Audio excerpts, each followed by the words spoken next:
Hello. If you own a 2011 and up Infiniti M or Q70, these are the Nissan Y51 platform vehicles.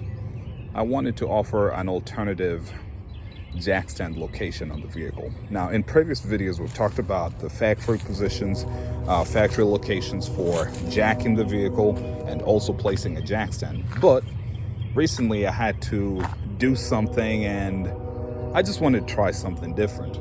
So with a floor jack like this and a vehicle that's tall like this one is, it's an all-wheel drive model, so it has a little more clearance to the ground. What I usually do is I get here and aim for the middle. You see that midpoint right there, this nipple over here? Yeah, I put the cup of the saddle of the floor jack and then jack it up, and then usually I find a point back there to put the jack stand. But most recently I wanted to try something else, and so what I did is I positioned the jack stand underneath the lower control arm, and as long as you don't drop it, I mean, should hold, nothing should happen. And then being that this is, look at the flooring, or rather look at what we have for the driveway here, and it's hot, it's summer, I just did not want it sinking into the ground, so I have a piece of treated lumber to hold it. It's not the widest, but I spread it well enough that it's holding. Same thing on the other side, I wanted it even. Now, it works, but two things I wanted to caution you about. One is height and clearance. So normally when you jack up a vehicle, and then when it makes contact with the saddle on the jack stand, the vehicle pretty much stops moving. But in this case, because this is suspension, the vehicle still keeps moving down. So just beware of that. And as you can see, the jack stand is bottomed out, so didn't really have too far to go. Now, the second thing I wanted to issue a warning about is wheels and tires. When mounting a wheel, now this is a factory spec wheel for the Sport, the 20x9, you'll notice that the bottom of it makes contact with the jack stand. If you have a different, I don't know what kind of jack stand you'd have. I mean, probably wouldn't be very stable if it can somehow get to that point of the control arm that close, but then still be so far out this way. So that's one thing to note, that it's going to be sticking out because it won't go far enough. And then, so not only do you get the camber from that, but you're also making contact inside here.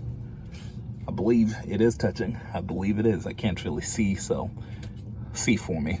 So just a warning that if that's what you're working with, you can't really torque your front wheels to spec with all that interference going on. For something like this, what I need to do is bring the jack back in. Let's try to locate it. To drop it a little bit. All right, see that? Yeah, with the plastic under tray sagging, it's kind of old, so it messes the look a little bit, but you get it. So I jack it up and watch what happens over here as I jack it. See, it's still making contact. Finally up. But it was just something I was curious about. And it's actually something I've used in the past when torquing a control arm that I replaced.